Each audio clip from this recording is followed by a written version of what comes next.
Before we start the video today, good news. I've decided to go ahead and order a new microphone, which should hopefully arrive before long. But I decided that since I've already done that, I might as well try recording a video using the other microphone I have, aka this laptop's native microphone. Now, I'm not sure where the input of this is exactly, so I'm just sort of talking vaguely in the direction of the mousepad. So, yes, this is gonna sound super scuffed, but I do hope that there's fewer audio errors that I have to smooth out as a consequence. So, do bear with me in this adjustment period. Now, as you can tell from the title of the video, I've decided to do Library of Ruina today. Originally, I was planning to save this video for much later on, but I figured that since this is a test video anyway, I may as well give it a shot.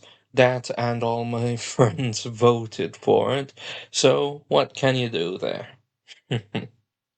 Can't disappoint your friends after all.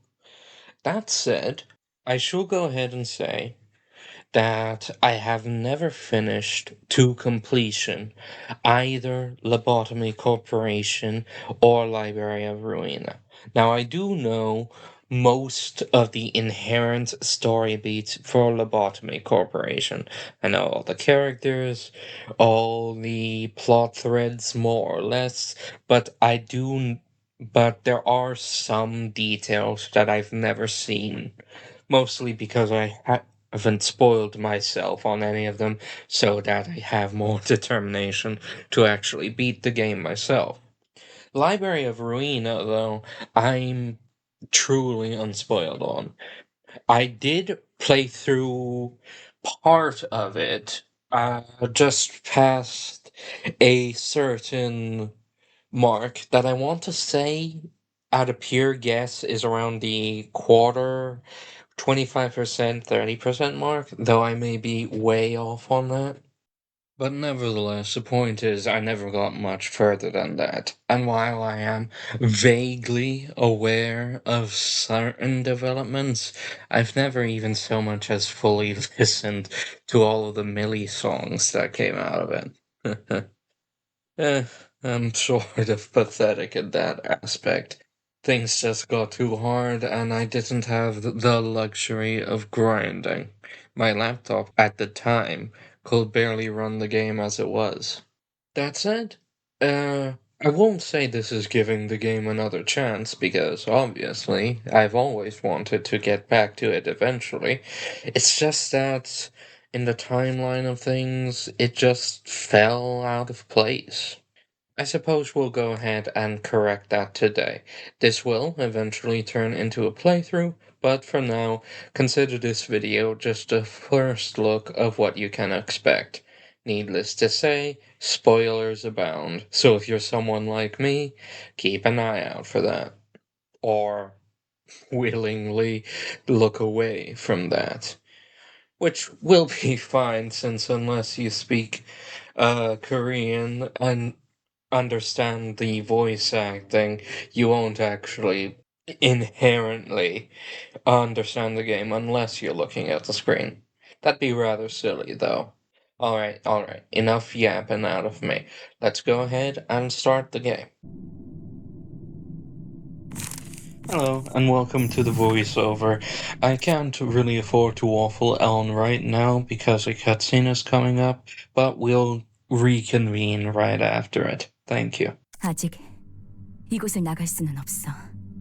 끝까지 나는 자유롭지 못하네. 분수에 맞지 않는 꿈을 품어서는 안 된다는 거야? 젠장 불안 눈물. 이딴 방식으로 일을 처리할 줄이야.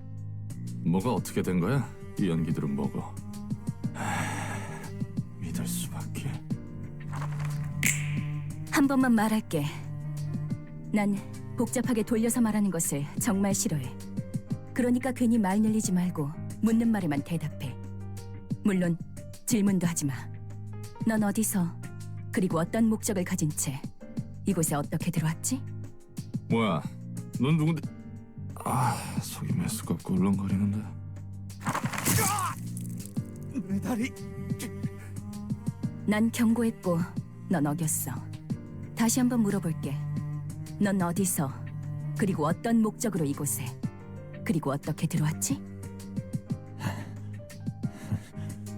그냥 길을 걷다가 정신을 차려보니 여기였어. 어떻게 들어왔는지 몰라. 진짜 오른쪽 다리에서 피가 줄줄 나오잖아. 이런 영문도 모르는 곳에 올 생각은 전혀 없었다고. 난 오후 1시쯤에 대충 일어나서 무작정 13구 골목 어딘가를 걷고 있었고, 이왕 나온 김에 목적지도 있으면 좋겠다 싶어서 이번 주 스페셜 샌드위치를 판다는 햄햄팡팡이란 곳에도 들리려고 했어. 아무튼 당장에 빠져나갈 돈은 많지 일거리는 없지. 1인 사무소라 해도 나 혼자서 어떻게든 먹고 살... 너무 길게 말했어. 다음엔 나머지 왼쪽 팔과 왼쪽 다리야. 목적도 없고 이곳으로 오게 된 방법도 모른다라. 넌 누구지?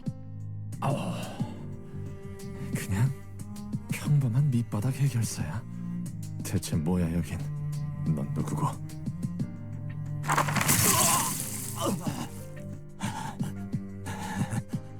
한 개만 자르다가 갑자기 2개를 가져가 버리는 건 반칙이잖아. 질문은 내가 해. 이름은? 롤랑. 좋아. 이곳은 도서관이야. 그리고 아직 손님을 받기 전이지. 그런데 네가 갑자기 튀어나왔어. 이곳에 초대받지 않은 손님은 절대 들어올 수 없도록 설계하느라 많은 수고가 들었는데 말이야. 진짜 내 팔다리가 장사 미천이었는데 새로 구할 돈도 담보도 이제 없단 말이야. 기절했군. 일어나.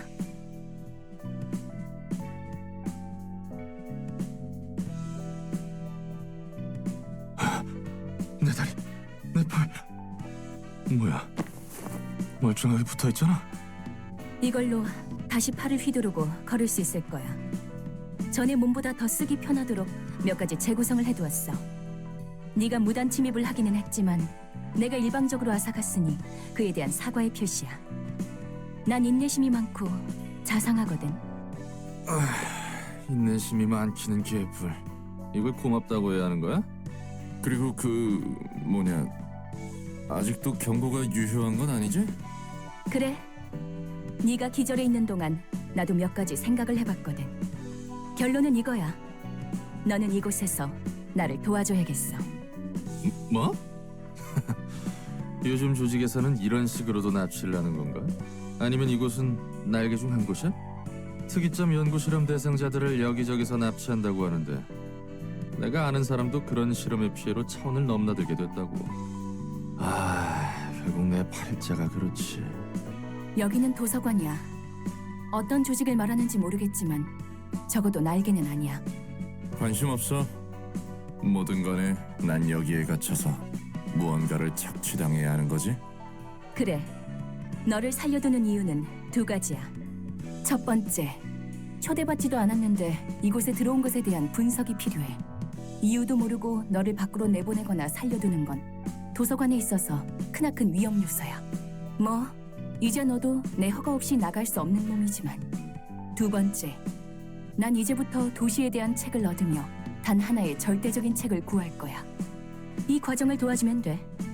넌 도시에서 살고 있는 인간이니까 여러 가지 도움이 될 거라 기대하고 있어. 언젠가 이렇게 될 줄 알았어. 쥐도 새도 모르게 사람들은 사라지고 고깃덩이가 돼서야 발견되고 그러니까 조심성도 없고 운도 없는 녀석들이라고 비웃었는데 막상 당해보니 이건 조심성이고 뭐고 전혀 상관도 없는 거였네. 목숨에 대해서는 걱정하지 마. 너는 이곳에서 내가 허락하지 않는 한 죽을 수 없어. 진짜 미치광이 연구소 같은 부류였나? 산채로 옥수수랑 태엽 같은 걸 뱃속에 쑤셔넣고 입에서 팝콘을 쏟는 팝콘 기계 인간 같은 걸 만들려고? 진짜 꽝 중에 꽝이구만. 그냥 깔끔하게 죽여주는 게 더 나을 텐데. 앞으로도 또 그런 개소리를 하면 그 말대로 팝콘 기계 인간이라는 것으로 만들어줄게. 난 말 같지도 않은 소리에 일일이 반응하는 개짓거리를 너무나도 오래 반복해왔거든. 죄송합니다. 정식으로 인사를 할게. 내 이름은 엔젤라. 이 도서관의 관장이자 사서야. 엔젤라. 좋은 이름이네. 그래서 내가 뭘 해야 하는데?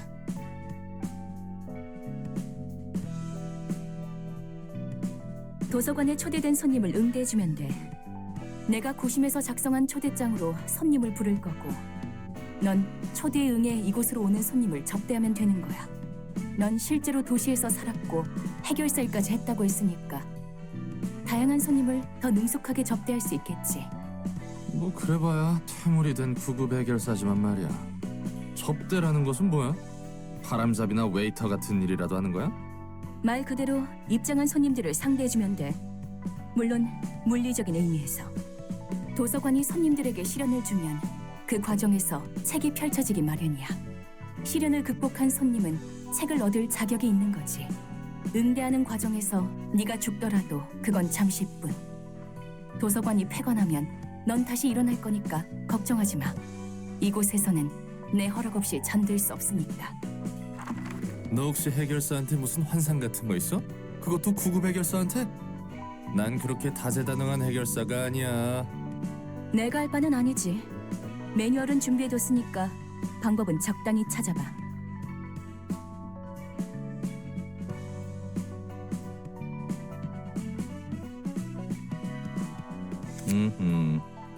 읽어보니 대충 뭔진 알겠어. 그래서 이 초대장은 어떻게 보내주는 거야? 초대장을 펼쳐놓고 손님들에게 대접할 책을 등록하면 돼. 그러면? 초대장은 자연스럽게 전달될 거야. 준비된 책이 필요한 손님들에게. 그렇게 얼렁뚱땅 진행된다고? 초대장은 도서관과 마찬가지로 많은 정성을 쏟아서 빚어낸 내 작품이야. 그래, 나침반 같은 거라고 생각하면 이해가 빠르겠네. 방향을 알려주는 그 나침반?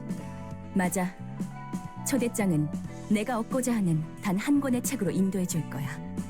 그리고 책에 따라 초대장이 붉게 변할 때가 있어. 붉은 초대장은 이야기가 흐를 수 있도록 하는 손님들을 알려줘. 붉은 초대장이 의도하는 것과 어긋나면 이곳에서 멈추게 되는 거지.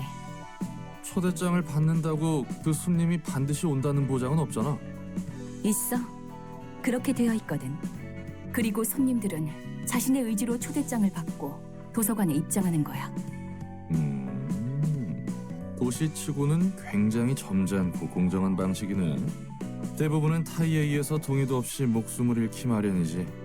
아무튼 그래서 책들을 얻으면 어떻게 되는데? 도서관은 창대한 가능성의 공간이야. 나조차 아직 도서관의 무한한 공간과 힘을 헤아릴 수 없어. 그렇기에 책들을 통해 도서관을 채워가며 완성해 갈 거야. 그리고 손에 넣을 거야. 나와 이 도서관을 완성시켜줄 단 하나의 완벽한 책을. 완벽한 책이라. 그 책도 분명 내가 아는 책과 다른 의미의 책이겠군. Open the curtains, lights on. Don't miss a moment of this experiment. Oh, the book is strange, like clockwork orange. Keep your eyes buttered till the end. Which you are going to be. Inside the mirror, do you see someone else in your body? Transforming one hand, two hand, three hand, turn around, say like a doggy till I finish my beat. Cut it off, cut down your nose. All the super loyalty is gonna get you killed in the room. But all convenient theories for the puppets on TV. There is comfort in the streets if you're gonna control me. At least make it interesting theatrically. When there's a hit for me, think I am done with everything. Now I'm ready to leave. Dragging out one line, two lines, three lines. Connect our hands when I no longer can live on knowledge alone. You gave me strength, hopeful curiosity. You're still happy, answers are for my discovery. What's the color of the electric ship you see? And if you love me,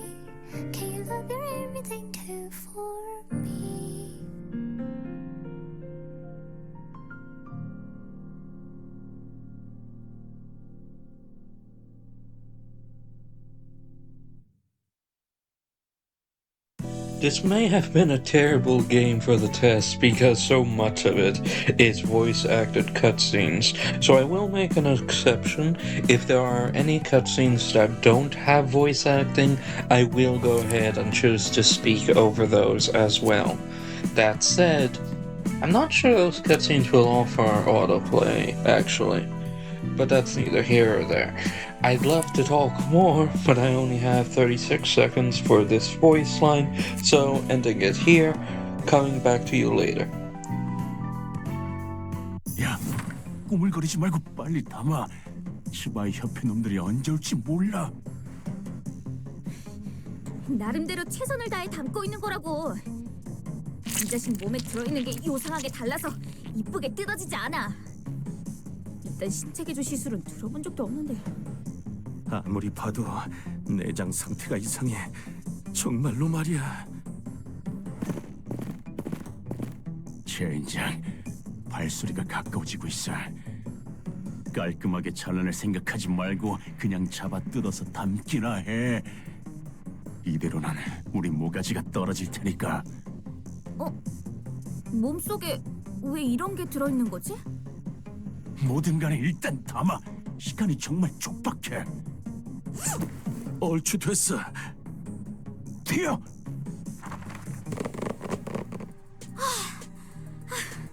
아슬아슬했어. 간도 크다 피트. 치바이 협회 담당 구역에서 이런 짓을 벌이다니. 우리에게 남은 건 이런 일들 뿐이야. 어떻게든 기어 올라가야 돼. 반드시. 내 꿈 알지? 언젠가 뒷골목의 손가락 중 하나가 되는 거. 너같이 꿈 있는 애들은 요새 드물 거다. 우선 쓸어 담은 내장을 팔아치우자고. 버림받은 개한테 줄 상납금부터 마련해야 하니까. 그래, 이번 돈이 그 조직 밑으로 들어갈 기회를 마련해 줄 거야. 자, 한번 수학 성과를 볼까? 야, 너희 장난해? 이거 제대로 담은 거 맞아? 그래서 말했잖아. 제대로 된 장기가 들어있지 않다고. 나 무슨 엔케팔린 같은 약에 절여진 내장이라 생각했지. 이건 이미 누가 여기저기 터뜨린 수준이잖아. 우린 분명 마취제로만 처리했어. 전혀 손 안 댔다고. 이건 말이 안 돼. 그러면 이미 여기저기 내장이 터진 상태로 거리를 돌아다녔다는 건데. 혹시 그거 아닐까? 요즘 들리는 소문에 의하면 산채로 사람을 꿰어서 인형으로 만들어버리는 놈이 있다고 들었는데. 그건 나도 주워들은 게 있어서 알아. 하지만 이 내장을 봐라. 전혀 다르잖아. 그 인형은 살이나 뼈를 꿰매서 만들어졌다고 들었어. 그런데 이 자식은 상처 한 없이 멀쩡했다고. 그러고 보니 목덜미에 동그란 주황색 문양 같은 게 있긴 했지.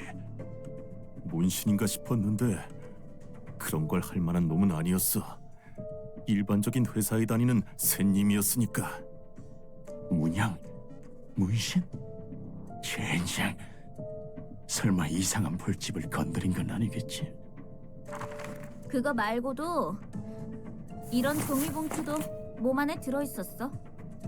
봉투가 몸속에 왜 있어? 갈수록 태산이군. 이리 줘. 도서관의 휴대장. 뭐야 이건? 책? 도서관에서 책을 얻을 수 있다고? 무슨 뚱딴지 같은 소리래? 아, 결론은 꽝이네. 상납일은 내일이야. 정확히는 7시간 정도 남았어. 새로 내장 담기를 하기엔 빠듯한데. 이 초대장에 적힌 도서관이라는 곳으로 간다. 책이란 게 뭔지는 모르겠지만 선택지가 없어. 지푸라기라도 잡아야 해. 이거 그냥 자살 행위 아니야? 어떤 곳인지 알고 간다는 거야? 상나비를 못 맞춰서 걔한테 죽든 치바이 놈들한테 잡히든 그게 그거야. 살고 싶으면 입 닥치고 따라오기나 해. 지금 본 것은 초대장이 보여주는 과정의 파편이야. 방문할 손님들의 이야기를 엿볼 수 있지. 엿보기라니 취미 한번 고약하구만. 어떤 손님이 방문할지는 미리 알아두는 게 여러모로 편하잖아. 그리고 이건 내 뜻이 아니야. 초대장의 뜻이지. 그 초대장의 기능이 참 대단하네요. 엿보기도 하고 납치도 하고 범죄 특화 도구야 아주. 이런 기능이 있다면 번거롭게 손님 받을 필요 없지 않아? 그냥 훔쳐보다가 어디 함정만 설치한 방으로 강제 이동시켜서 죽이지 그래? 그래서는 안 돼. 손님의 의지로 직접 이곳에 온다는 결과가 정해졌을 때에만 엿볼 수 있는 거야. 초대장이 내 온전한 힘인 것도 아니고 나도 빌리고 있을 뿐이니까. 그래. 도시에서 그렇게 일이 쉽게 풀릴 리가 없지. 그나저나 절박한 손님들이네. 혹시 저 문양과 터진 내장도 초대장의 효과 중 하나야? 그럴 리가. 전혀 관계없어. 초대장은 응당 받게 될 손님에게 도착할 뿐이야. 그러면 저 요상한 일은 다른 누군가의 짓이란 거군.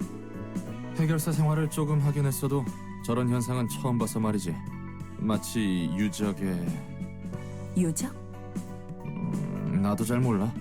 그냥 들은 것뿐이니까. 마법이라고 해야 하나? 아무튼 그런 것들이 유적에 있다더라고.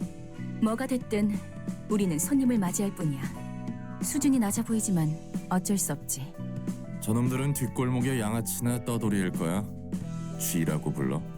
조직이라고 부르기조차 민망한 어중이 떠중이들이지. 돈도 없고 힘도 없어. 당장 하루의 벌이만을 바라보는 패배자들이야. 이건 내 얼굴에 침 뱉기 같은데. 뒷골목. 알고 있어. 그래? 아는 사람 중에 뒷골목 출신이 있거든. 뒷골목 출신이라고 특별할 건 없지. 뒷골목은 도시의 혈관 같은 거니까. 오히려 뒷골목 출신이 아닌 사람을 찾기 힘들걸. 이곳이 도서관인가? 생각보다 번듯한 곳인데. 어쩌면 돈 될 만한 것들이 꽤 있을지 몰라. 환영합니다, 손님. 이곳은 도서관. 저는 도서관의 관장이자 사서 엔젤라입니다. 이곳에서는 당신이 원하는 걸 찾을 수 있지만 당신의 소중한 걸 내놓아야 할 수도 있답니다. 네가 이거 주인이야? 여기서 원하는 건 다 가져갈 수 있다는 거지. 정확히 말하자면 책을 얻을 수 있습니다. 물론 그럴 수 있다면 말이죠. 책이란 게 과연 돈이 될까? 정보의 가치가 높다면 물론 돈이 되겠죠? 망치! 우리가 지금 똥오줌 가릴 때야? 당장 뭐라도 붙잡아야 한다고. 그럼 부디 당신의 책을 찾으실 수 있기를. Alright, this is my first time that I can freely speak for an extended period of time, and yet there's so much to say and so much to cover that I find that I'm not actually sure where to start. Suppose we'll start from the start with that opening cutscene. I didn't expect it. Well, to be clear, I did expect it to start on a cutscene, because I remember that's how it started, but I'm not sure if those effects were part of it. They probably were, but I still think that they were more than a little extra, to go as far as to affect the text box itself by making the letters a little hazy, distorting the letters in response to the glass breaking, which is a funny sound effect, which is a funny visual effect to accompany the presumable tearing off of limbs, and it's just silly and a bit extra, but if you know a certain abnormality from the first game, it's not Project Moon's first tango with screen-altering effects like this, and I imagine it won't be their last either. Now, to be clear, I have never finished this game, and I have never made it past a certain abnormality fight that I won't spoil, but let's just say it's a certain magical encounter that everyone has memed about to heck and back. This fight is sort of my gate, and is the jumping off point from my knowledge to what goes on later. Now, that being said, I do know a little bit of snippets here and there. For example, I do know enough that Roland's reaction to having his limbs evaporated, as far as I know, is a bit more telling than it might initially be perceived as. But I literally cannot say more than that. I could not spoil it if I wanted to, because I don't know what happens. And I want to keep it that way. Until I get there myself, naturally. So, moving on to the next point. Starting to run out of time, so we'll see if I can record another voice line after this or not.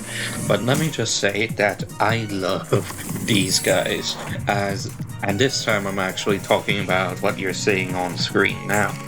I love the rats, both as a people and as a concept, because they're just so me.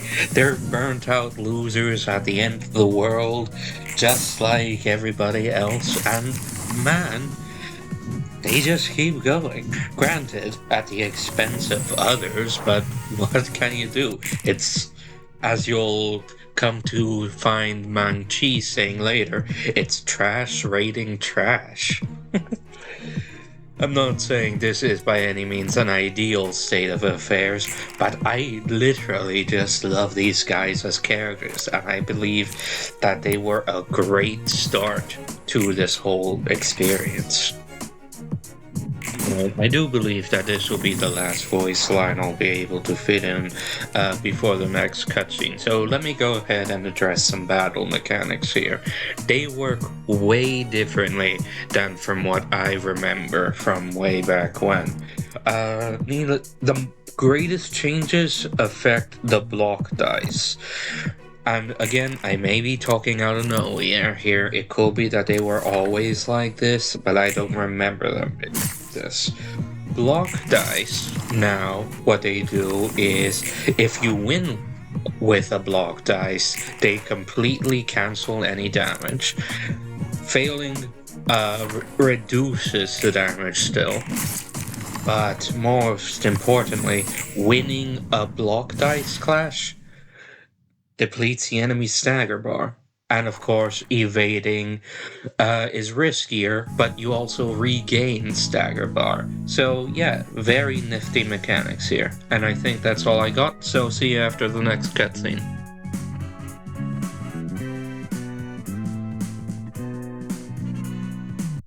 조직에 속하는 것이 그렇게도 중요한 일일까? 도시에서 살아가려면 어쩔 수 없어. 조직이든 어디든 간에 자신이 속할 집단을 구하지 않고서는 살아가기 힘든 곳이니까. 이 도시는. Alright, now I have another spare moment until I am interrupted, not by another cutscene, but by myself doing a little experiment live, which I think went okay, though it definitely could have gone better. I should find a way to isolate the game audio and voice audio for the next test, which, in case it wasn't clear, is gonna be the live commentary test, because my microphone did finally come in, though I'm not using it for this video, to be clear, because, well, I already recorded so much of it using this native microphone that it will just be jarring if I switched mics in the middle of it. Now that said, while I do my gambling by burning books to grab key pages on combat pages, and boy, what a unique gacha system in a single-player game.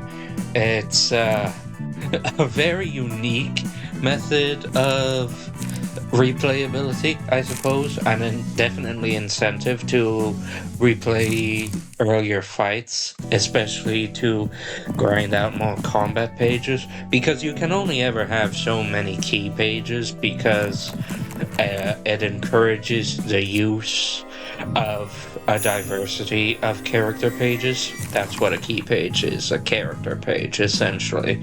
And it's the most important page, though there will be a lot of pages that you'll need before the end, and with passive attributes, which is a whole nother mechanic that we aren't even going to get into for a long time.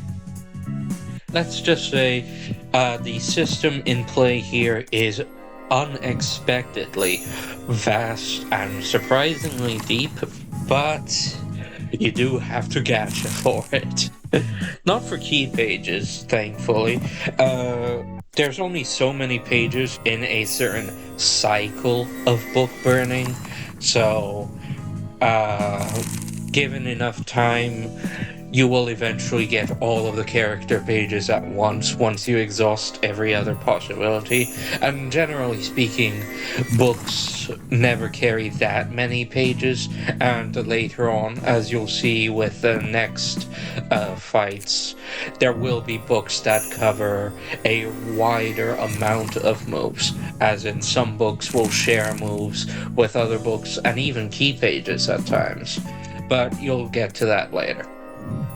I do want to, however, focus on the fact that the rat pages that you collect from the gacha system and the rat pages the rats actually use in battle are way different. The books you get from them have way more dice and are way more powerful compared to their anemic versions, and I can't help but think that that's meant to say something, as in perhaps even the rats had far more potential as it was before they were forced to resort to gut harvesting some weird dude with messed up organs in Zwine territory, which, as a comparison, will basically be walking into a police station and trying to gut one of the desk workers, which is a bold move,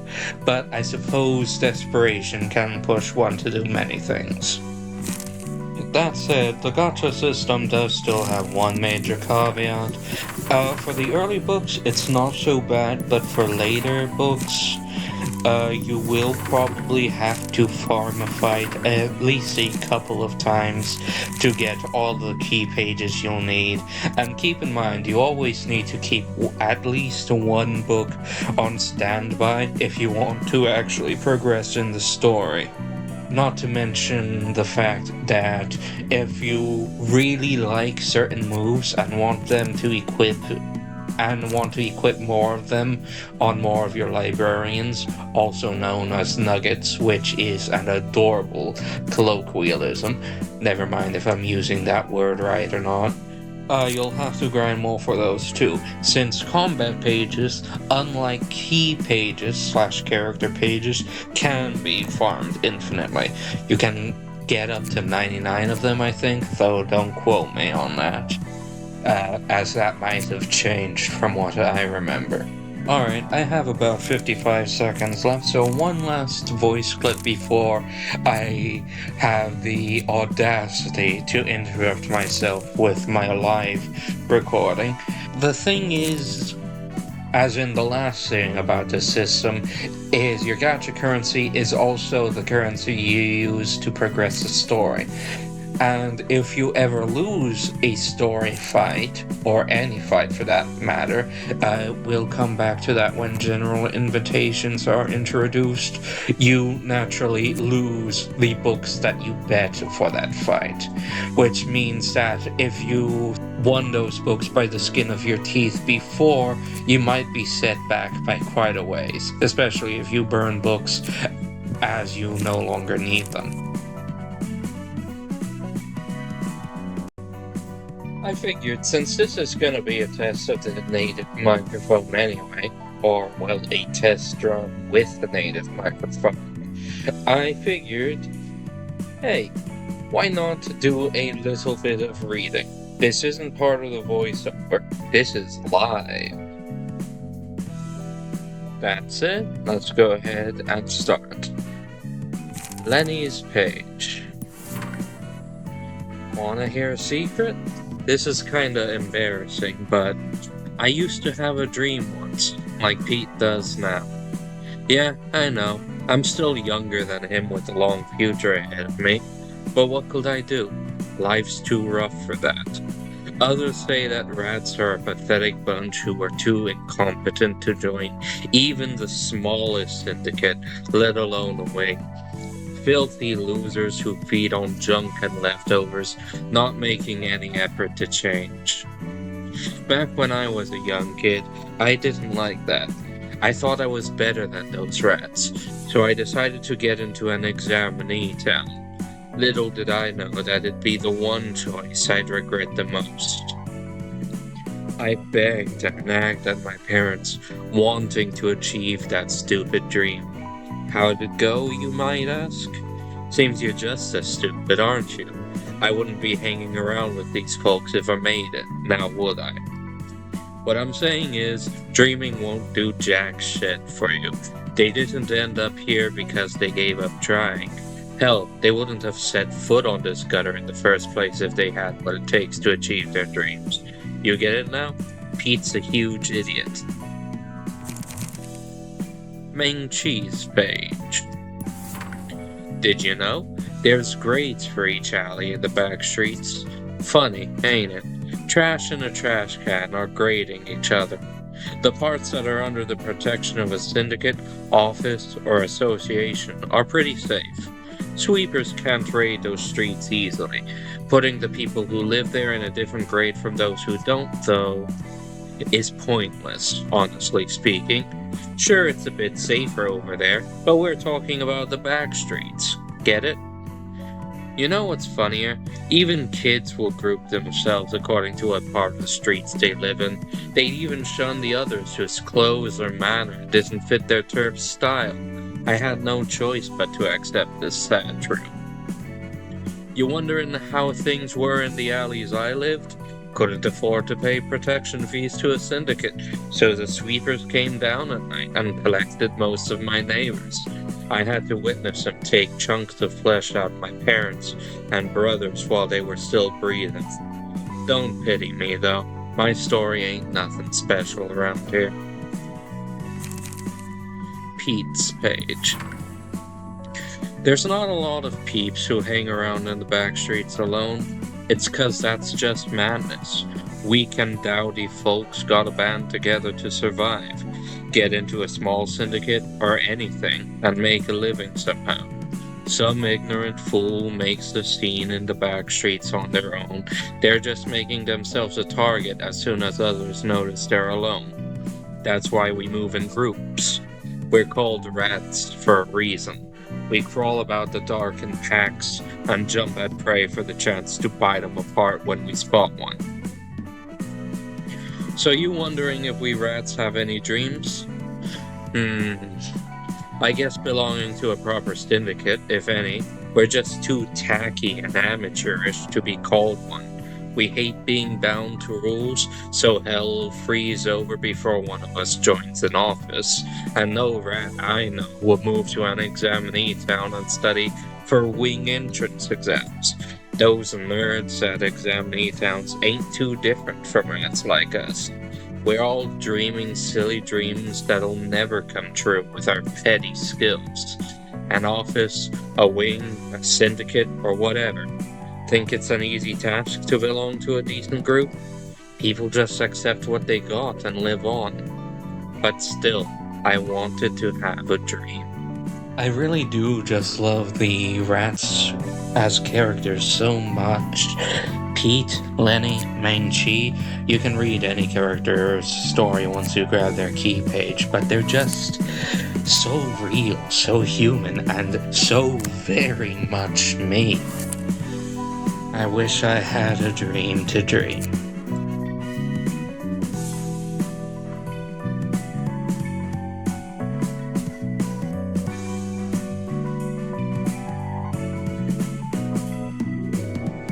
에휴, 오늘도 공쳤네. 이런 자질구레한 일이나 하려고 개고생하며 해결사가 된 건 아니라고. 이 바닥이 다 그렇잖아. 선택받은 몇 명만 위로 치고 올라갈 뿐이지. 그래도 작은 일부터 착실히 해나가면 빛이 보이지 않겠어요? 그런 낙관적인 성격은 참 부러워, 핀. 아무리 그래도 밤이 오기 전에 잃어버린 고양이를 찾아주세요 라는 건 아니지. 허접한 사무소는 쓰레기 같은 일만 들어온다니까. 그래, 핀. 너도 이런 일이나 하려고 해결사가 되려 했던 건 아니잖아. 좀 더 큰 물에서 놀아야지. 열심히 하다 보면 언젠가 괜찮은 사무소로 이적하거나 협회 직속 해결사가 될 수 있겠죠. 그러면 팔자가 좀 피게... 어? 주머니에 이런 봉투가 들어있어요. 초대장이라고 적혀있네요? 냄새가 나는데. 이런 일은 그냥 넘어갈 수 없지. 게다가 적힌 말대로라면 저 책이란 것은 몇몇 협회에서 꽤 흥미를 가질 수도 있을 만한 물건으로 보여. 흥미로운 건 사실이지만 도서관이라는 곳에 뭐가 있을지 모르잖아요. 우선 사무소에 보고해서 정식적으로 일을 처리하도록 하죠. 누구 좋으라고 그런 쓰레기 사무소 패를 불려줘? 안 갈 거면 우리라도 간다. 해결사라는데 아는 사람들이야? 어? 해결사라고 해서 서로 다 알겠거니 하는 건 말이야. 길 가던 사람 붙잡고 아무나 집어서 아는 사이냐고 물어보는 거랑 똑같아. 둘 다 같은 인간이니까 서로 알지? 라고 물어보는 거랑 다를 게 없다고. 해결사들의 종류와 수가 정말 많다는 거네. 그런 거지. I really like the dialogue in this game, especially between Roland and Angela so far.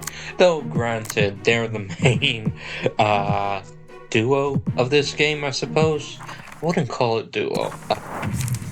The deuteragonist, I suppose. The protagonist and the deuteragonist. Or would they be co-protagonists? You can look at it in a bunch of different ways, but I really like their snark to snark action here. Like, Grade 9 Fixer gets all of his limbs blown off and then reconstituted and becomes Angela's servant. Oh no. Anyway.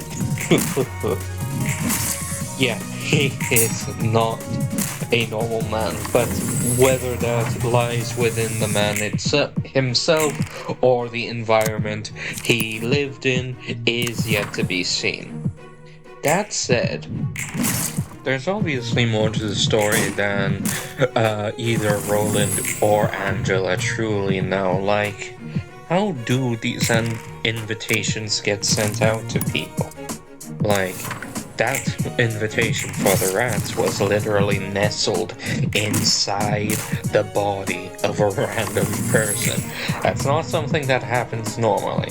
Maybe we'll learn more about the actual mechanism of these invitations later, but for now, just know I actually don't know anything, but I know that I don't know anything, so that means I can guess at everything. Look at me yapping. Though that does remind me of the landscape of the city, so to speak. Like Roland said that technology such as this was borderline magic, and stuff like that could be found in the ruins. And I'm still not actually certain where these supposed ruins are. Like, there is the city itself, there are the nests, of course, the domains of various mega corporations. There's the back streets, aka every part of the city that is not directly part of a nest. There's the outskirts, which we know also encompasses the Great Lake, though it's more like part of an ocean. I'm not sure if the ocean goes out forever and the entire ocean is technically the domain of the city, or if there's like a hard limit on where things get or stop being weird, or start being even weirder, though it's hard to imagine that happening. But that's the outskirts, and the outskirts should be everything outside the city. But then there's this special category, the ruins. We are very well acquainted with the stuff that can go on with the ruins. A lot of the abnormalities from Lobotomy Corporation were supposedly scavenged slash captured from these ruins. But what exactly are the ruins? They sound like an actual physical place and not a generic structure or remains of a structure, I suppose. But I haven't gotten, or at least I haven't found, any concrete information on where the ruins actually are in relation to the city, if they have a specific location at all. 대표님, 시간이 꽤 흘렀는데도 소식이 없어요. 분명 그 도서관이라는 곳에서 무슨 일이 벌어졌을 거예요. 쥐도새도 모르는 사이에 자취가 사라지는 해결사들은 널렸어. 죽었든 튀었든 간에 연락이 없다면 계약 위반으로 사무소에서 제명이야. 그리고 네가 말한 초대장 건은 증거 불충분이다. 종이에 서명하자 문이 생기고 그곳으로 걸어 들어갔다니. 부자놈들의 장난이나 날개의 특이점 실험일 수도 있겠지. 우리 윤 사무소에서는 그런 일에 시간 낭비 안 할 거야. 제가 아직 구급 해결사이긴 해도 이건 뭔가 다르다는 것이 느껴져요. 그렇군요. 이렇게나 감이 좋으신 구급 해결사님이 이런 누추한 사무소에 고용되셔서 안타까울 따름입니다. 잘 들어, 우물한 개구리. 네가 아직 모르는 미친 일들이 이 도시에서는 숨쉬듯 일어나고 있어. 무슨 일이 일어나도 이상하게 여길 여지조차 없다는 거야. 당장 눈앞에서 증거를 보여줄 수도 없는 일은 시작할 가치조차 없어. 그럼 대표님 앞에 놓인 그 봉투는 뭐죠? 뭐? 애송이 자식. 무슨 개수작이야? 전 정말 아무것도 하지 않았어요. 잠깐 나가 있어. 여기 윤 사무소다. 이번에야말로 촉이 왔어. 애들 붙이게 전 좀 땡겨줘. 아니, 이번에는 느낌이 나쁘지 않다니까? 네 말대로 허사일 수 있긴 하지. 내 쪽에서 한 번 더 확인해 볼 수는 있어. 썩 내키는 방법은 아니지만. 그래, 적합한 녀석이 한 명 있지. 해결사는 사무소를 거치지 않고는 일을 시작하지도 못하나 보네. 뭐 형식상으론 그렇지. 나 같은 경우는 1인 사무소였지만 말이야. 돈 되는 것에 덤벼드는 건 조직이나 해결사나 다를 게 없다니까. 보아하니 세상 물정 모르는 꼬마까지 이용하려는 것 같고. 와, 이곳이 도서관. 그래, 대표의 말대로면 이번 일을 통해 협회 후원도 노려볼 수 있다고 했지? 제대로 한번 해보자. 환영합니다, 해결사 손님. 저는 도서관의 관장이자 사서 엔젤라입니다. 안녕하세요. 저는 윤 사무소의 해결사 핀입니다. 이곳에서 정말 많은 정보가 담긴 책이라는 것을 구할 수 있는 것인가요? 네, 그럼요. 당신이 초대장을 받고 이곳에 왔다는 것은 그런 뜻이니까요. 부디 당신의 책을 찾으실 수 있기를. You know, I'm still not entirely certain how emotion levels translate to extra books, because you're supposed to receive extra books by heightening the team's emotions on both sides, but at this early stage you can only increase the emotion level to 1. And that's caused by doing clashes. Clashes earn you emotions, good and bad, and those emotions need to be running hot in order to get extra books. But at this stage, in fact in this playthrough, I don't think I get any extra books from emotion levels. You know you do, because it specifically says if a book obtained was because of heightened emotions. I got one in the previous playthrough on the rat fight, but I don't think I got another in the playthrough actually recorded here. Ah well.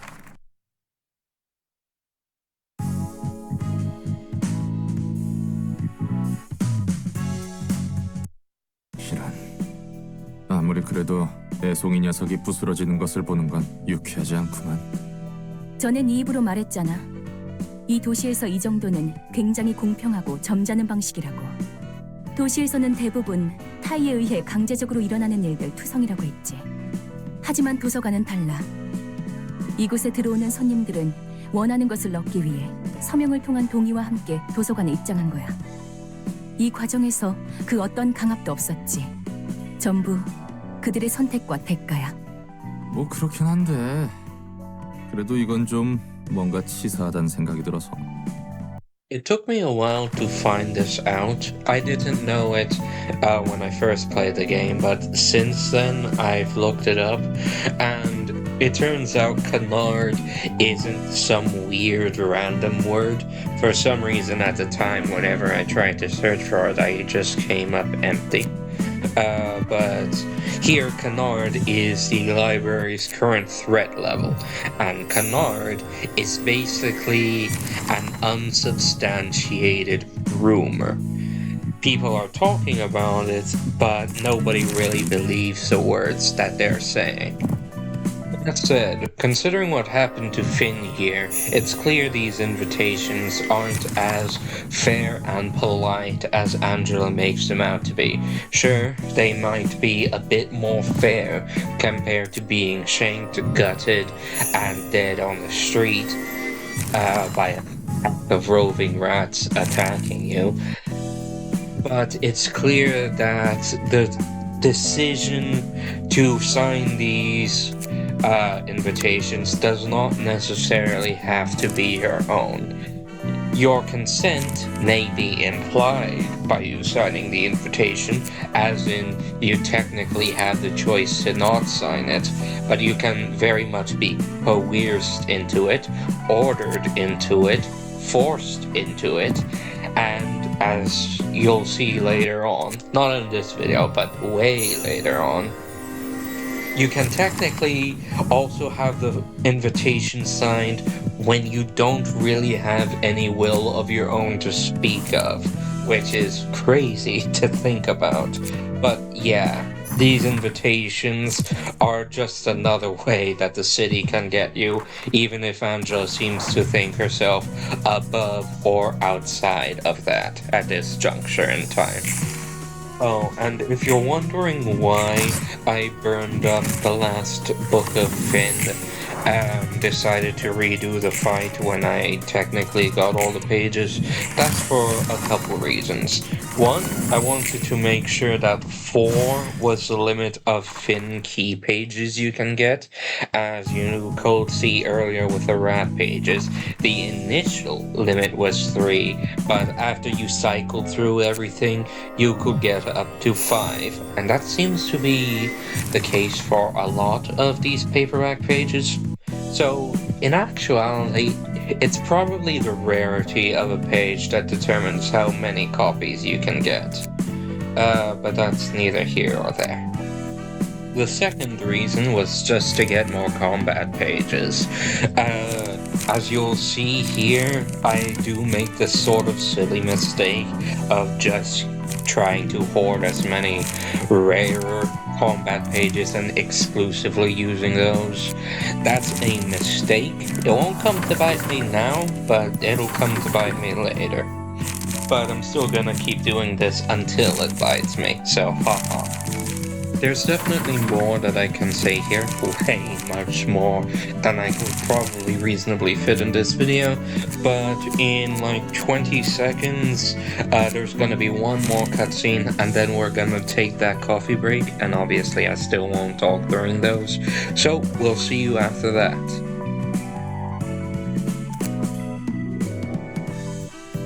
처음에 내뱉은 것 치고는 얌전히 잘해주는 것 같네. 첫인사를 그렇게 험악하게 해놓고 무슨 대답을 원하는 거야? 나라고 안 놀랐겠어? 어딘지도 모르는 곳에 덩그러니 떨어졌는데 처음 만난 사람이 대뜸 팔다리부터 날렸으니 처음엔 막막했는데 몇 번 해보니 대충 어떻게 손님을 접대할지 알겠거든. 불만이 아예 없는 건 아니지만 불만? 또 그렇게 노려보네. 무슨 얘기를 못하겠어. 됐으니까 이야기나 해. 아니 뭐 역시 혼자서 접대하기는 벅차단 말이지. 한 명씩 오는 놈들이면 몰라도 여럿이 몰려올 때면 저 많은 걸 어떻게 다 상대해야 하나 싶다니까. 혼자로는 버거워질 때가 오지 않겠어? 지금이야 별거 아닌 허한 조직들이니 가능하지. 게다가 감정을 끌어내야 하느니 뭐니. 손님들을 그냥 죽여서도 안 된다며. 뭐야 그 묘한 표정은. 방법이 아예 없는 것도 아니지. 그게 최선일지는 모르겠지만. 네가 나서 보려고? 아니, 대신 도움을 받을 수 있는 존재가 있어. 그 존재라는 게 뭔데? 강력한 힘과 능력을 지니고 있었지만 지금은 겨우 숨만 붙어서 형체도 유지 못하고 있는 존재들. 이 도서관에서 너와 나 말고 살아 숨쉬는 것을 본 적이 없는데. 널 도와줄 사서들과 함께 책 속에 잠들어 있어. 그들이 살기 가장 적합한 장소로 만들어졌거든. 사서? 책 속의 존재? 지금은 내가 말해준 정도만 알고 있어도 돼. 도서관이 성장하는데 도움을 줄 수 있다는 것이 중요하니까. 그래 뭐 그렇다 치고 잠들어 있는 존재라는 게 어떻게 우리를 도와주는데? 책 안으로 들어가서 갇혀있는 사서들을 꺼내오면 돼. 아마 각자 다른 이유로 그들의 힘에 침식해 있을 거야. 그들은 매우 불안정한 상태라 우리를 믿지 못할 거고. 우리를 침입자로 생각한다는 거군. 맞아. 그리고 만약 모든 시련을 뛰어넘는다면 그들도 너를 받아주겠지. 너무 막연한데. 지금은 엄청 약해진 상태라며 도움이 될 수 있긴 한 거야? 그들이 직접적으로 손님을 대접해주는 게 아니야. 그들을 이해하고 받아들일 수 있다면 직접적으로든 간접적으로든 사서들에게 힘을 주는 거지. 여전히 감도 안 잡히고 아득하네. 어쨌든 네 말은 그들이 우리에게 시련을 주고 그 시련을 이겨내야 비로소 인정받아 힘을 빌릴 수 있다는 거군. 책 안에 들어간다라. 동화에나 나올 법하구만. 네 말대로 손님의 감정을 최대한으로 끌어올리기 위해서는 그들의 힘이 필요하니까 아무쪼록 성공하길 바랄게. 예. 여부가 있겠습니까?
Alright, this is one of the longer segments of gameplay before we get to the next cutscene, around 8 minutes or so. So let's see what we can cover within that time frame, shall we?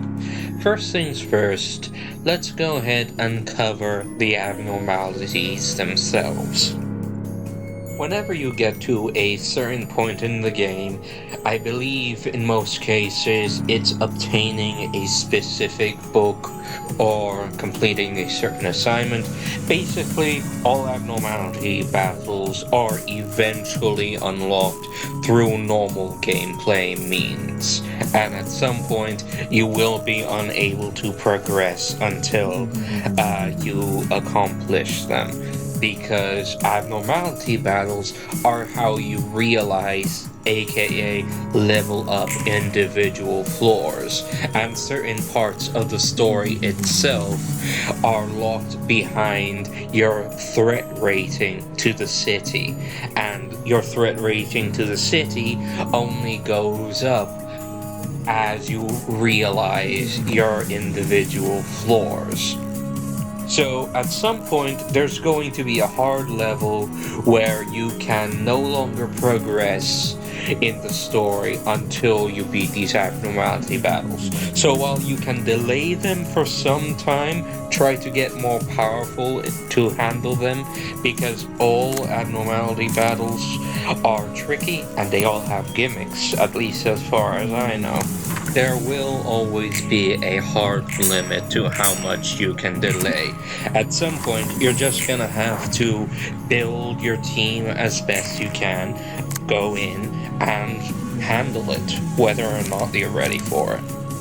But the most notable result of beating these abnormality battles are what you get because of them, aka the direct results of increasing your floor levels. To be clear, you're not actually fighting the abnormality themselves, at least in most of these levels. The abnormality themselves may be present, but you are typically not fighting them. You are fighting their possessed minions.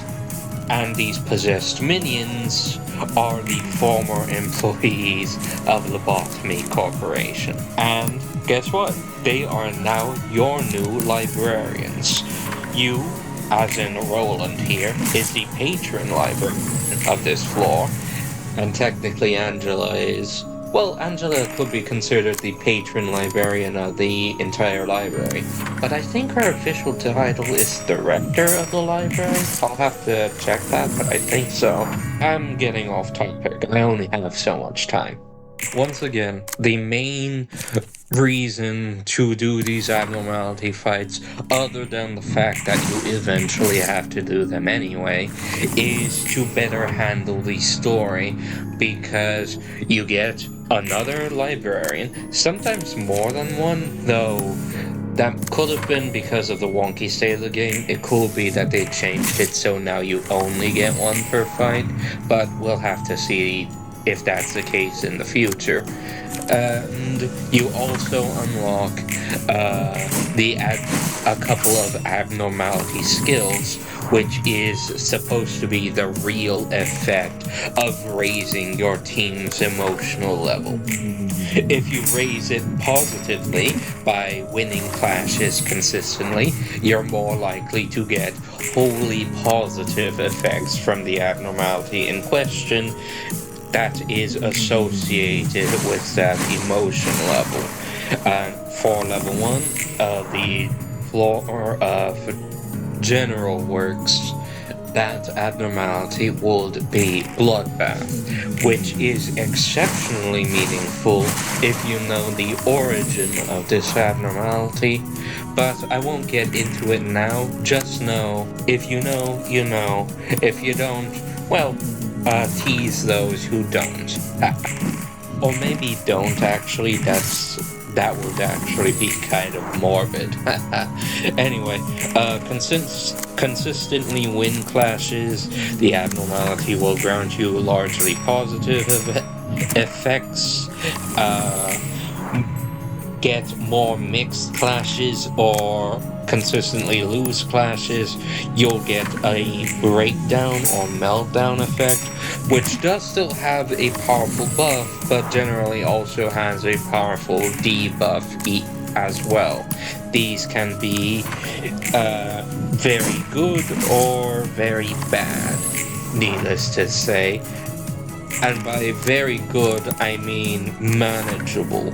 Obviously, it's if you're breaking down your abnormality effects, you're not doing exceptionally great, no matter the case. For this encounter, I earned the librarian Anton. Now, to be clear, the nuggets or librarians that you originally start with are entirely randomly generated. In the playthrough that got wiped, I got a librarian named Naray instead, a more timid character, while Anton here is constantly like a bloodthirsty maniac, that's right. He's constantly complaining that he isn't as good as he used to be. And of course he isn't, because he probably was a level 5 employee, and now he is a librarian wearing the suit of a level 9 fixer. To be clear, you're not stuck with the librarians you originally spawned with. You can go ahead and fully customize them, everything from skin color to exact hair and facial features, and it's a full color wheel too for skin color, so something that's very fun to mess with. Unfortunately, I am somewhat colorblind, and every time I try to make a realistic skin color, I somehow end up making everyone green. I don't see them as green, but my friends say they're green. So, yeah, something I tend not to mess with. 피는 역시 실패한 건가?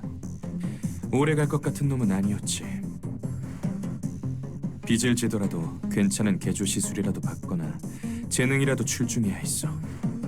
하지만 결국 그 무엇 하나 없는 분수를 모르는 놈이었을 뿐이지. 싹싹하고 귀염성 있어서 마음에 들었었는데 아쉽네. 근데 곧 죽을 녀석이었다는 것은 나도 동의. 그나저나 축하한다. 8급 해결사가 되었으니 선택지가 좀 생겼겠어. 그래, 그러니까 조심하라고.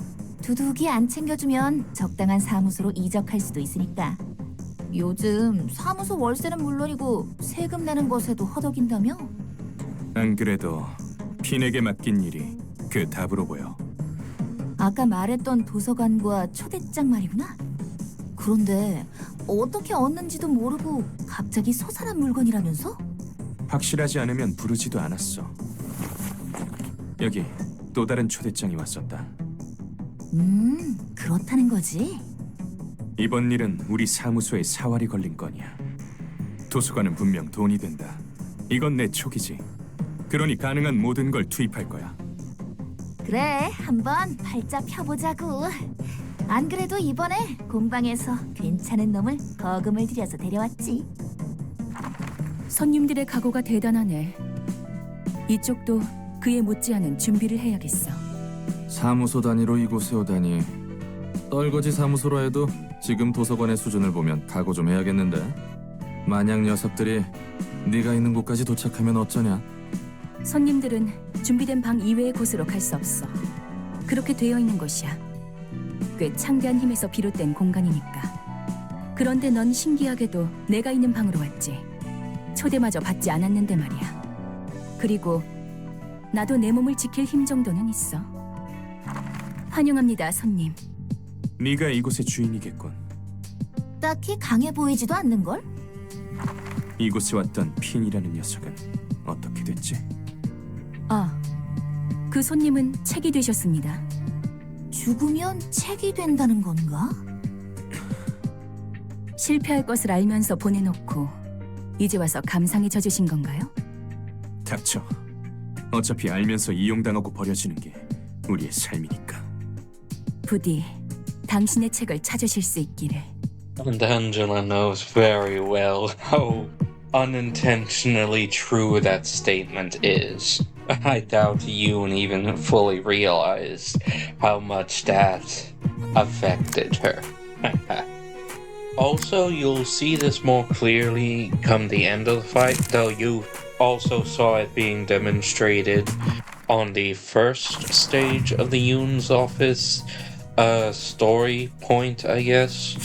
But when Project Moon were making the victory screens with the characters at the end with the X's that go over them that represent that they've died / been turned into a book, they apparently used some default face that was originally meant to be the enemy for that stage.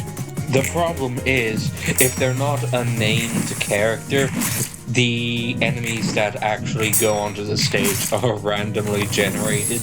So it's quite often the case where when you finish a stage, you see the X cross out a face that represents someone who wasn't even in the fight, which I find hilarious. It's also funny how for generic enemy pages, they still have key pages, of course. They're not a named character, but they're still a person, at least hypothetically, and they also picked a random face for them. Well, let me be clear.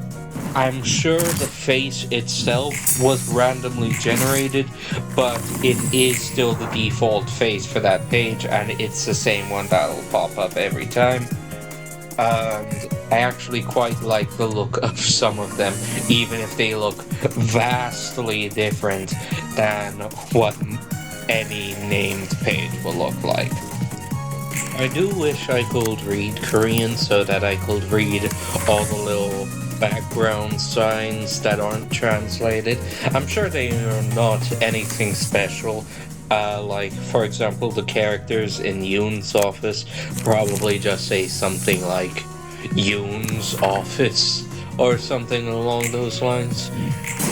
I've tried to learn the language, but it's way trickier than you think it'll be.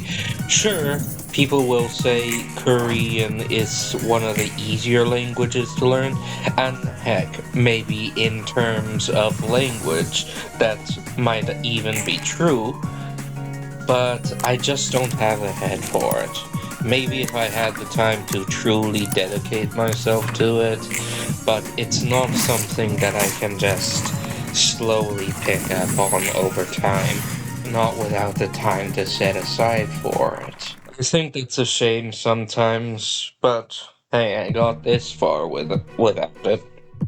Admittedly, I do have a pet peeve with these battles. It's nothing overly serious, but it annoys me all the same.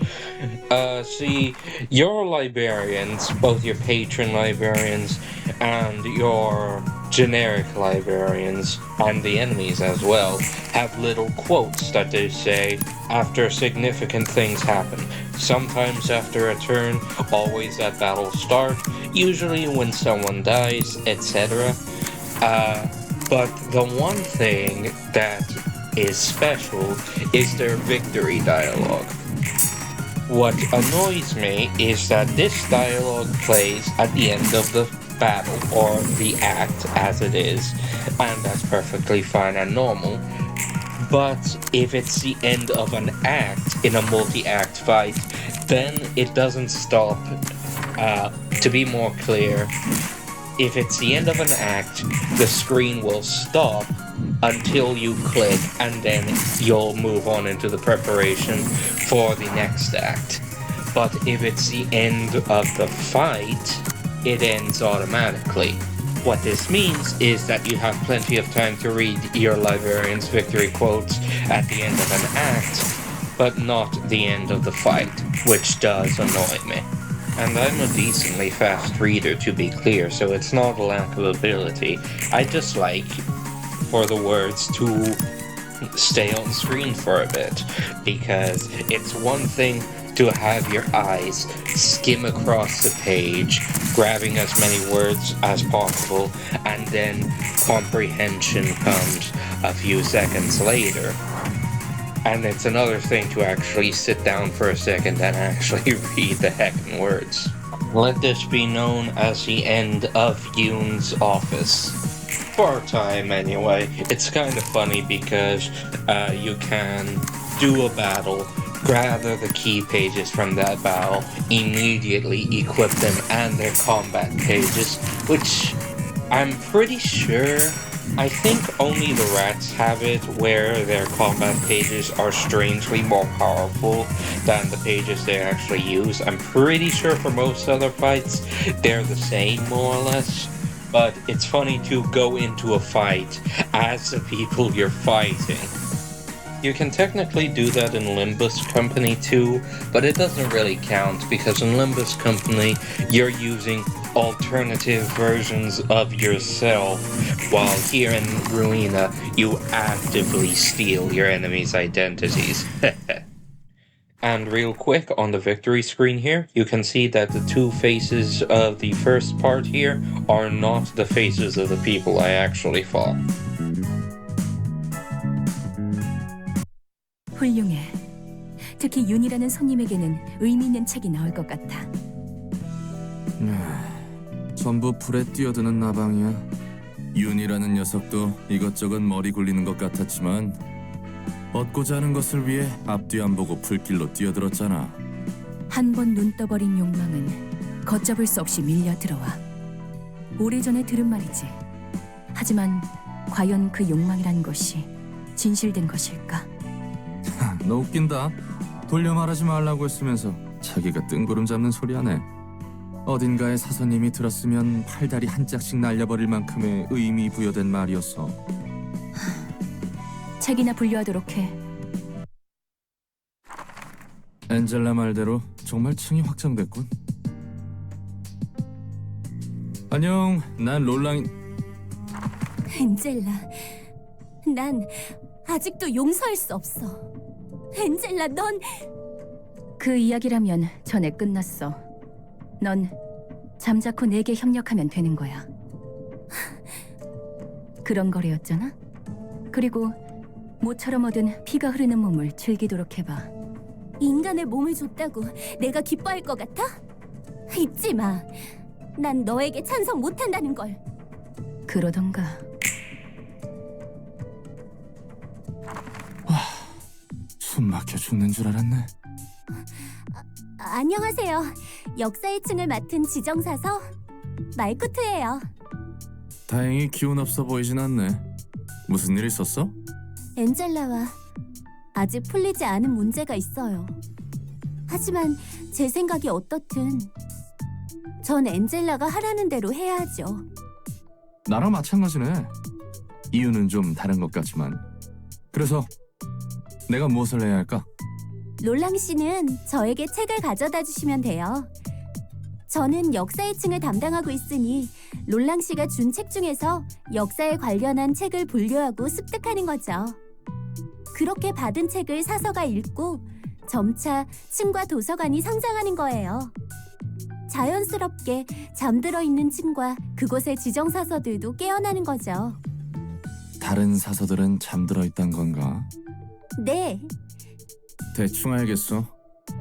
아까 화내던 것 치고는 굉장히 밝네. 괜히 불똥 떨어질까봐 걱정했거든. 사정이 어떻든 제가 해야 할 일은 열심히 해야죠. 엔젤라와 저희의 문제는 당장 연례도 해결할 수 없거든요. 저는 저 나름대로 일을 열심히 해야 할 이유도 있고요. 오케이. 그럼 한번 잘해보자고. 네. And in eliminating Yoon's office, we awaken the first floor of history, now managed by the patron librarian Malkuth, who was, by the way, the first Sapphira you are introduced to in Lobotomy Corporation. And I wonder if the order that you awaken the floors is supposed to be the canon order that you're meant to meet the Sapphira. Because it is linear to a point, but there are times where you can make a choice on who to meet first, like your decision between Hod and Netzach, for example. And here you can see what I was referring to earlier in how some books have multiple key pages and combat pages shared between them. Though, of course, they tend to be rarer, and these tend to be the books that you actually need to progress, not to mention. Also, this is like the sort of silliest remnant of an abandoned game mechanic that there is, but it used to be that each floor had its own book inventory. Like, if there is a collective inventory of books, but selecting a specific floor used to have an inventory for that floor. So if you burned the book while you had the floor of general work selected, you would get the key pages and combat pages of that book in that floor. And if you burnt it in history, you will get it in history, but there was no collective inventory for those pages, so you would have to burn them for specific floors, which was a bit silly. It made sense in an odd way, but it was very silly. Like, they wouldn't share with each other. That said, a lot of things were different back then, but I guess they decided not to scrap the animations for burning books for different floors, so you still get to see the little white lines or the orange lines or whatever color the floor you're on currently is for the book burning animation. Also, it's a bit late now, but I just wanted to say whoever did the translating was either given a lot of leeway, they were allowed to have a lot of fun, or Project Moon or the original Korean for this game that Project Moon put in was a bit silly themselves, because a lot of the text, not the actual text itself, the actual text of the tutorial boxes that showed up is very informative and straightforward, but the names for those texts, well, you can tell they had a little bit of fun there. Alright, so this is more or less the end of the gameplay. I do spend a few more minutes organizing everything to get ready for the next time I play, and I'm probably going to redo some fights. Maybe that'll be off screen, but I don't think it will be, because I feel like I should be showing everything that I actually record. That said, do stick around still, because I will read the next few pages of all of the characters from Yoon's office, and it'd be a shame if you miss that. Even if the audio is a bit jank, rest assured, after this video, the quality will be much improved. I got the audio issues sorted out, both on my computer, my microphone, and I got the new mic, so that should be much better. And let this be known as the end of the voiceover. I do think that this test video was a very successful one, as in the fact that I had a lot of fun making it, though whether or not it will actually be successful to the audience, well, they're the ones whose opinion matters here. That's it. Once again, I had a lot of fun, so I'll go ahead and let my live self read Yoon's office's pages and wrap things up, and then we'll hit the outro. Thank you. Hello again. This is yet another portion of the recording that I decided to voice live, because I like reading these pages, and frankly I don't think enough people read them.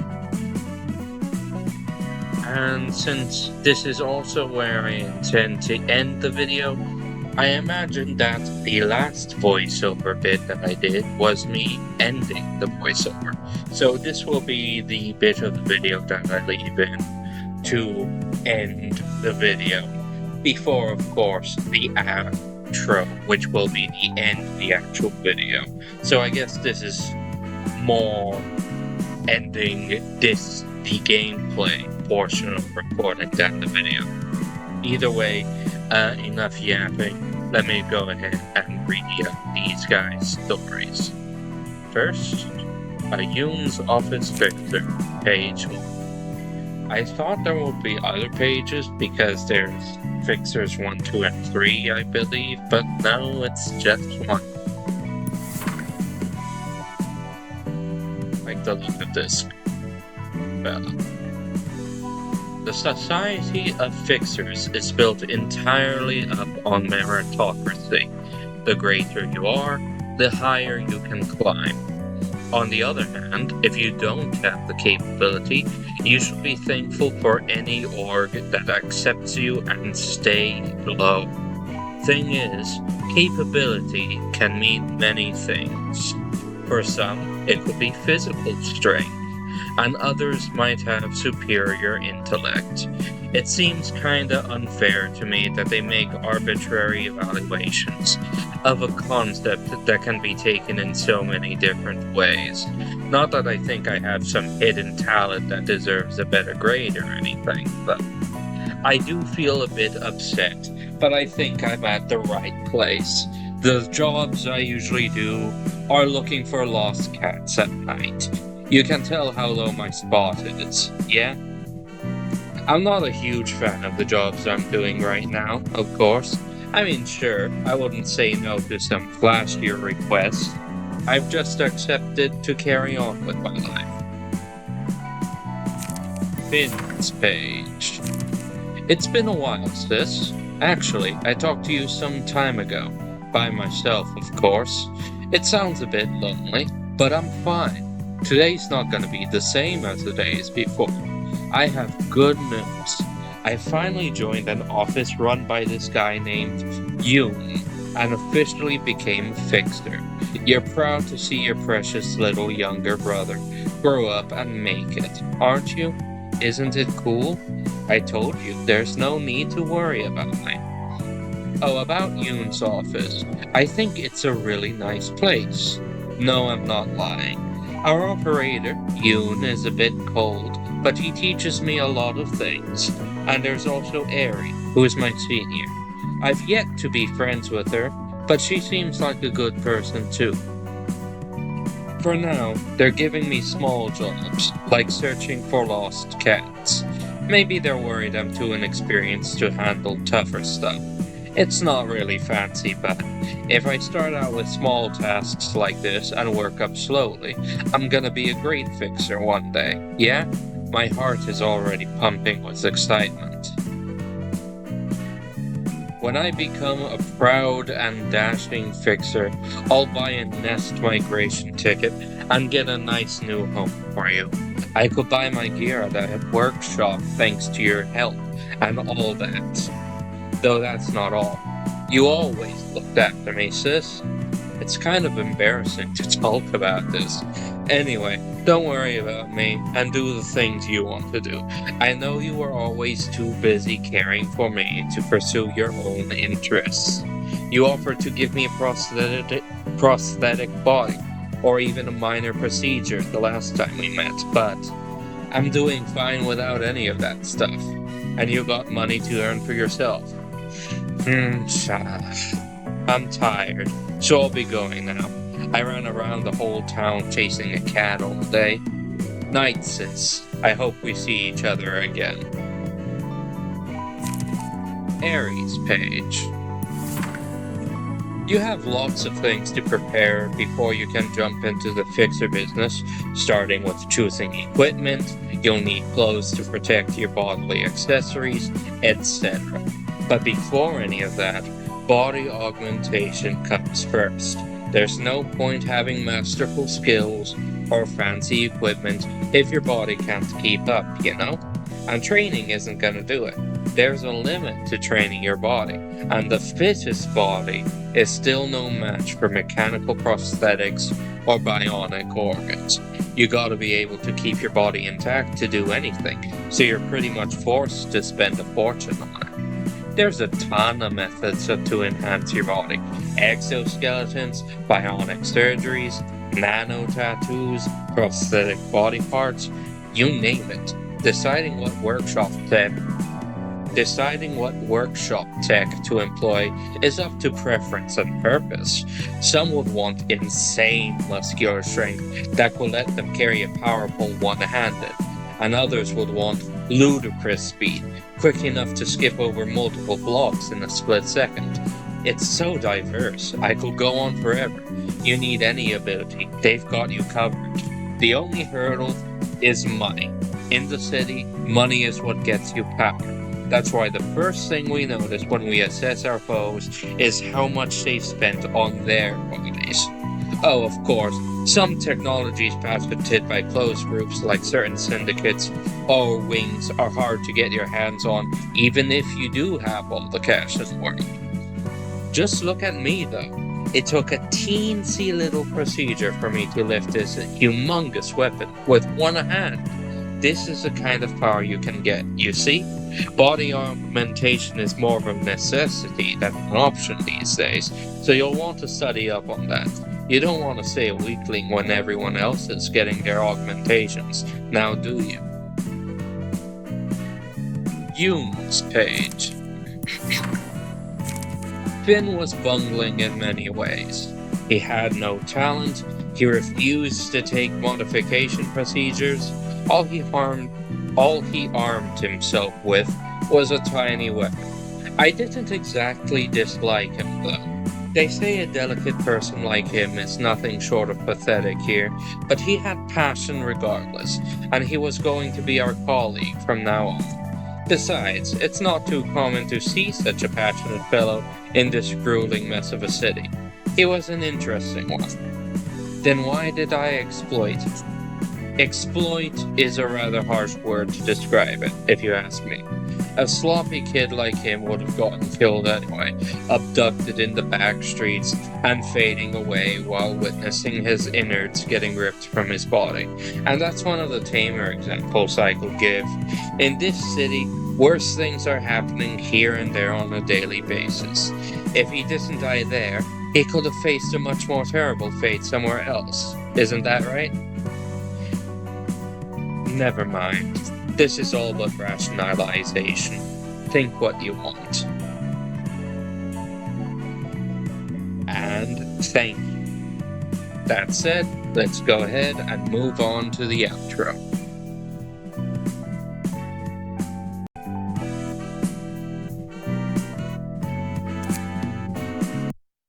Oh boy, oh boy, oh boy. You have no idea just how close this video was to being an absolute nightmare. Now, you won't see it.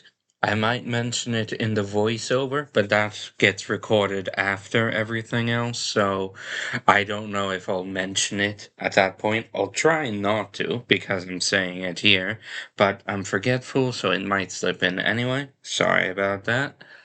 But let me just go ahead and say I've been having intense trouble with audio issues, intense crackling, popping, and the occasional.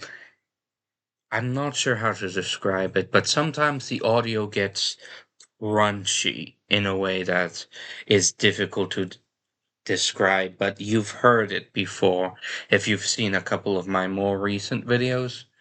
And to solve the crunchiness, what I have to do is I have to plug in and then unplug my headphones. That's not ideal because it leaves a second of dead air while the audio switches over, but that's also what cleared the issue, at least for a few moments in most other situations. But this game, Library of Ruina, hardcore leaned into those issues. Like in other games, there were at least decent moments of peace. Where the crackling wasn't so bad, or there was just minor popping. But there were going to be parts where there was crackling. But here it was horrendous. crackling throughout the entire video from the second I started up the game, and every few seconds it went crunchy mode, and I had to have one hand permanently on my headphone jack to unplug and replug. I'm not even using my headphones for this because spoiler alert, I guess the microphone I've been using for every video before this was this headphone mic, which isn't very great. But I said in the intro, I'm not actually using that microphone for my recording now. I'm using the laptop mic for better or worse, but I should have a proper microphone come tomorrow. So it's not going to do anything for this video, but it should help me for any future ones. That said,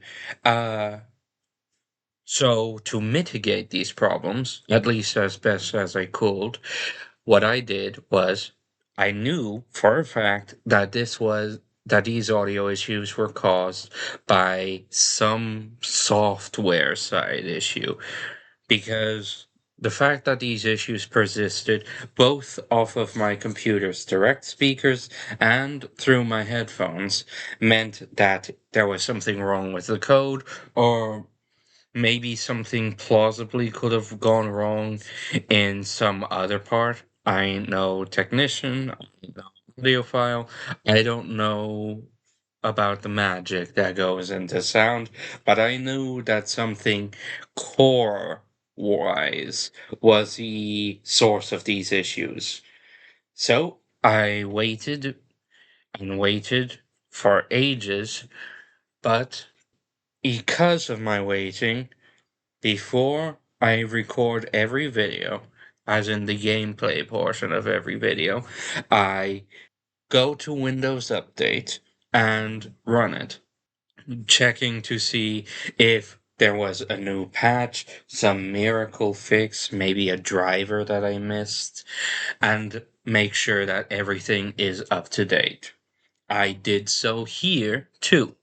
Needless to say, there was nothing at first. So I record 2 hours of painful footage, tiring footage of my hand constantly unplugging and replugging the jack with so many audio gaps, and I knew that this video was going to be awful, but I put this much effort into it that, well, it was going to have to ship as is, wasn't it? But frustrated, I decided to Google everything again, trying to troubleshoot this issue for the umpteenth time to see if there was maybe something recent that I missed. And I decided to see some YouTube video or another trying out legacy drivers. And then I decided, you know what? For kicks, one last time, let's check to see if there's any updates. And what do you know? There is.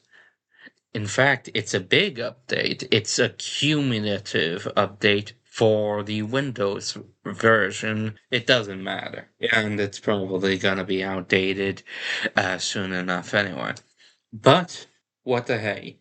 I'll go ahead and download it. And after the computer restarts, because obviously a Windows build is going to require a restart, I decide to try the game again. None of the issues are there. None of the audio issues are there. There is no crackling, not a hint of crunch happening, and maybe just rarely the very occasional audio pop. And that can be blamed on the game itself at that point. It was a miracle, and it happened after I already recorded all the footage. So, what could I do? I got rid of the original footage because that was garbage, and I only wanted to keep it in because I already worked so hard on it. But now that I knew that I could record new footage that was borderline hassle free, of course I had to take it. And so I did take it. And here we are now. Gosh, 7 minutes in, and I've just been venting about the audio issues. So, enough dallying. Back to the actual game. Full disclosure: the last time I played this game, it was still being built. And man, it's changed a lot since then. Everything is much better explained, everything's been moved to the better. There's so many fixes and changes and weird mechanical changes too. Like I'm not even sure that these things worked at like they used to. Like I remember a time where there were levels to key pages. That was long gone by the time I stopped playing, but it's still jarring to think about. I guess that's part of the price you pay for early access, both on development sides and the consumer side. That said, though, I am very happy with how the game turned out, and if things continue in this vein to the end, well, I'd be more than happy to have supported Project Moon in that developmentally complicated period. That said, the last run that got thrown out, I clicked through all the text, letting it play normally, but I decided, since I already saw that run, I was going to go ahead and let autoplay handle all the dialogue for this run. And I do remember back in my day, so to speak, like I'm a veteran that was in the trenches, that the autoplay was a bit clunky and that it sometimes cut off voice lines ahead of time. I'm going to say that it no longer does that, at least as far as I can tell, but it is still a bit jarring.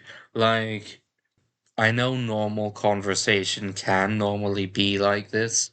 Heck, it is like this. But I still think, in terms of voice acting, a small pause should be customary between one line of dialogue and the next, just to give the player a bit of time to process it. Of course, that's just from the lazy autoplay option for the hypothetical player too lazy or unwilling to click. And I think there's even a skip button for those who don't even want to read. But I'm neither here or there about it. That said, though, while I do appreciate the autoplay feature, there is something in the sequel, well, pseudo sequel, Limbus Company, that I wish was here too. And even in Limbus Company, it's not perfect.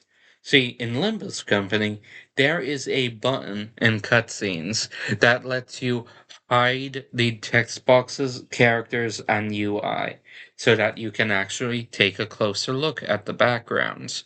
And I love that button because I love seeing the work that goes into those backgrounds. But I do wish that it was here as well. And I do also wish that there was a variation to that button that left the characters in and just hid all the UI elements. But that's neither here nor there. Art wise, speaking of which, I do very much love the game's art. It does a very good job, and the CGs are amazing. That said, though, actual character art can be rather rough, especially the earlier ones. I imagine it gets better later in the game, because it was later in development. But man, those textures for the rats, especially, crunchy. You could tell. Well, I don't actually know for sure because I don't know anything about the proper art process. Heck, you can tell that much alone just by looking at my avatar here. But to me, if I were to hazard a guess at these character models specifically, especially around the facial area, I'd have to say that some of the strangeness there is that there was a default face that these characters were originally drawn with, but then these facial features had to be altered as they gave them the appropriate emotions for various lines of dialogue. And so they erased it or perhaps even drew over it. And you can tell because certain facial features are fuzzy as all heck, but others are unnaturally sharp, like jagged. You want to avoid jagged. Sharp is fine, jagged is not, especially on the diagonal. You can count the pixels. Not that that's a bad thing, of course, necessarily, but here it's jarring. That said, I really have to say, I already love this game. For the story alone, even if the difficulty spike, as the memes go, is vertical past a certain point in the game, you'll know when it happens. Believe me, you will. Wow, I really do have to just say how amazing this game is and how streamlined it's become. Like, it's just so good. All of their games are good, but I really do think that Limbus Company is great, of course, and it's definitely the greatest one, but I definitely see now why some people are of the opinion that Library of Ruina is the best Project Moon game. And heck, if I get far enough in the game, maybe I'll share that opinion too, as I see more of the actual story, more of the Millie songs. I'm especially looking forward to the Millie songs and just everything about it, even the gameplay. And that's funny to say because gameplay, not making fun of it, with everything else as good as it is, it's no exaggeration to say the gameplay, as amazing as it can be, is usually the weakest link in Project Moon games. But here, wow. Sorry, I'm just being. Sorry, if you can't tell, I am immensely biased and also a huge fan, but hey, that's what you signed up for. Alright, enough yapping out of me. This intro has gone on way too long, and even after the trimming down I'm going to do, it is my longest yet. So, enough yapping. Carmen, take it away. Thank you very much for watching this video. I do hope that it's worth it. And I do hope that this test is successful, despite the fact that the audio quality is much better. The mic quality is even more questionable than normal. Looking forward to getting that new mic. Signing off. Take care.